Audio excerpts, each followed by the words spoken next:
Welcome back to TV5 News at 9. Planning a funeral can be overwhelming. Joining us this morning to explain what to ask your funeral director, we have Rebecca from Case Funeral Home. Rebecca, thanks for being here. Thank you for having me again. Of course. So can you just walk us through the planning process, give us an overview of what to expect? Yeah. So when the death occurs, the funeral home gets called out to bring your loved one into our care, and then we reach back out to the family and we want to have a planning meeting. And this meeting's to go over everything. So it is a little bit of a longer meeting, but we need to go over some legalities for the state of Michigan and some of those not so fun things, and then also how to personalize services for what's needed for you and your family, what your faith dictates, what you would like to see, writing that obituary, and really tailoring things the way you would like them. Definitely a lot to expect. And what is involved with each type of disposition usually? Yeah, so most people know that there's burial and cremation. Those are probably the two most popular types of disposition. But in the state of Michigan, we have 4 types of disposition. We have burial, cremation, entombment, and donation. And all of those involve quite a bit of different things. And it's always good to ask your funeral director, what is involved with this? What was the best decision for me and my family? And so we can go over burial, cremation, entombment, and then donation. And a lot of people don't know that you can have a service with the body present for just about all of those options. Or we can take care of the disposition first and then have a memorial service. Right.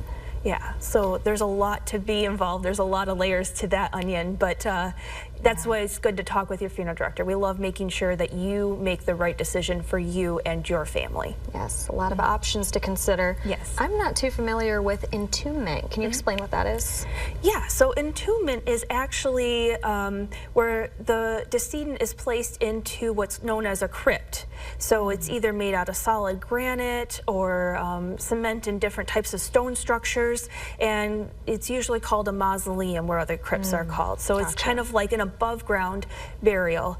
We have some of that in Michigan. In some of the southern states, it's very common because of water tables, right? So we think of like Louisiana and New Orleans.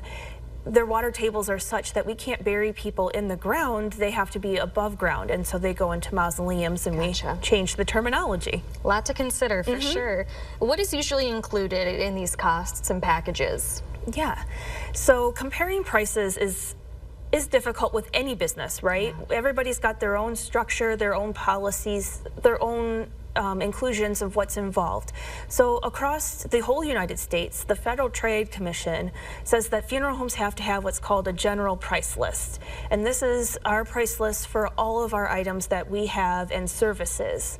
Now we can make different packages on our own. So each funeral home has their own pricing structure in packages.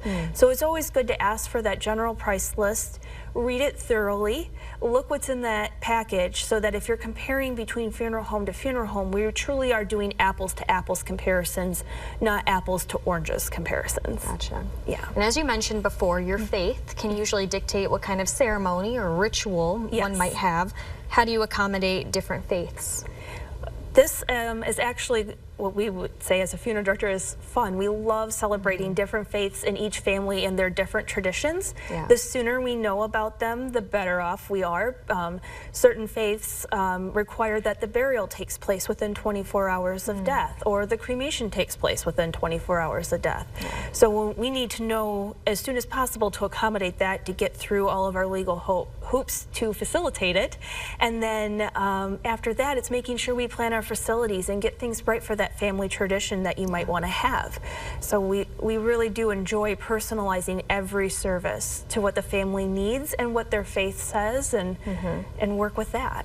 It's a good reminder for families too that you work under tight deadlines sometimes to make these things happen. So it's always good to know. Is there any legal paperwork requirements people should know about? Yeah, so most people know about the death certificate. That's what we see on TV all the time. What does the death certificate say? What does that mean?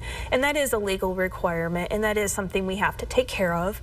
Another thing is notifying Social Security that the person has passed away. And then we also work with other legalities like life insurance, estate needs, probate, those sorts of items are in estate planning is big when the death occurs. And so we know a lot of other groups in the community who are good and liaisons to help work through all of that, and that's when we start to guide you through those items and how to take care of it. All right. Yeah. And Rebecca, finally, where can people go to learn more about the services you offer? I always say you're welcome to our website, casefuneralhome.com. You can always give me a call or one of our funeral directors. We love talking to people on the phone or sitting down and having a meeting one-on-one and educating everyone and making sure you're making the right decision for you. That's very important to us. So we always say the educated decision is the best decision. Yes. Especially when this is new for a family and they don't know what they're getting themselves into. Yep. And if you do it before the death occurs, you have a much more stable mind and emotional framework to work through things. Dare I say, even be a little bit more objective in your decision making versus the time comes. The first week of grief, you could probably hardly think through a sentence. It's very hard to make those decisions. So thinking about it beforehand, asking those questions beforehand is really helpful. Well, you are here to make it easier for families. Rebecca, thank you. Once again, you can find more information in the hot link section of WNEM.com.